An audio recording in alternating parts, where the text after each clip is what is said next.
পরিস্থিতির মধ্যে দাঁড়িয়ে পার্টির পলিটব্যুরো সদস্য তথা এবং বিভিন্ন মহকুমা থেকে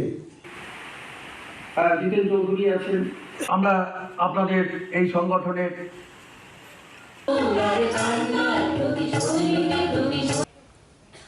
একই মন্ত্র, একই কৌশল। আজকে এখানেও কি বাইরে প্রচার। গতকালই বাংলাদেশের একজন প্রখ্যাত ব্যক্তিত্ব ত্রিপুরা যে এসছেন 1971 ইংরাজির, সেই বাংলাদেশের যুদ্ধের স্মৃতি নিয়ে কিছু গবেষণা করার জন্য তিনি আমাকে বলছেন, দাদা আগরতলাতে এত সুন্দর হবে আমি ভাবতেই পারিনি, খুব সুন্দর। মনে ভাবলাম, অত হাসলাম আমি। তো সুন্দর তো দেখবেনই আপনি, কেননা কারণ এই সরকার যে পরিষেবা সুযোগ সুবিধা সেগুলোর প্রতি কোনো নজর নেই, কিন্তু একটা দিকে তাদের ভালো নজর। পোস্টার লাগাও, ফ্ল্যাক্স লাগাও, রঙিন সমস্ত এই বৈদ্যুতিন বাতি লাগাও। ঠিকই তো আগরতলা এই যে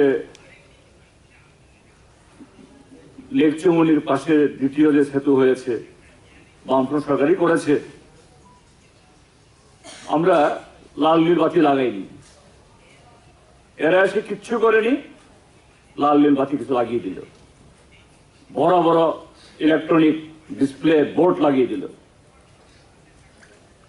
তো বাইরে থেকে হঠাৎ করে যারা আসে, এখানকার সামাজিক জীবন, অর্থনৈতিক জীবন, মানুষের কাম কাজ আছে কিনা, স্কুল কিরকম চলছে, হাসপাতালে কিরকম পরিষেবা আছে, এগুলো জানার সুযোগ নেই, এসে আকৃষ্ট হয়ে যায়।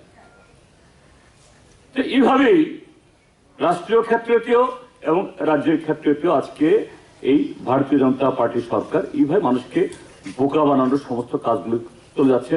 অর্থাৎ হঠাৎ করে এসে মানুষ বিভ্রান্ত হয়ে যাচ্ছে। এবার যে বাজেট পাশ করলো তারা, কত টাকার বাজেট?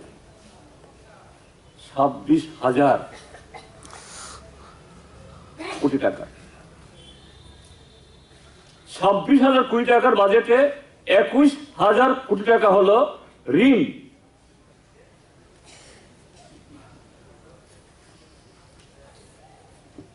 পৃথিবীতে খুব কম দেশে বা কম রাজ্যে এরকম আছে, যত হাজার কোটি টাকার বাজেট প্রায় তত হাজার কোটি টাকার ঋণ, মানে কি সবটাই ঘাটতি। অর্থাৎ 26,000 কেন, লাখ কোটি টাকা দেখালেও আপনি সে টাকা ধরতে পারবেন না।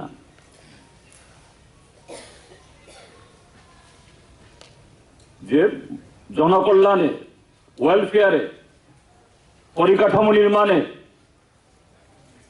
অর্থ খরচ করার সে অর্থ থাকবে না, কারণ ওই ঋণ পরিশোধ করতে গিয়েই সব টাকা চলে যাবে। কিছু তো মানে 26,000 কোটি টাকা বাজেট করেছে, তার একটা ভালো অংশ তো কমিটেড লায়াবিলিটিস। সুভাষবাবু তারা আছেন এখানে প্রশাসন থেকে, তা ভালো জানেন, এগুলি আমরা খুব কম বুঝি। একটু এই যে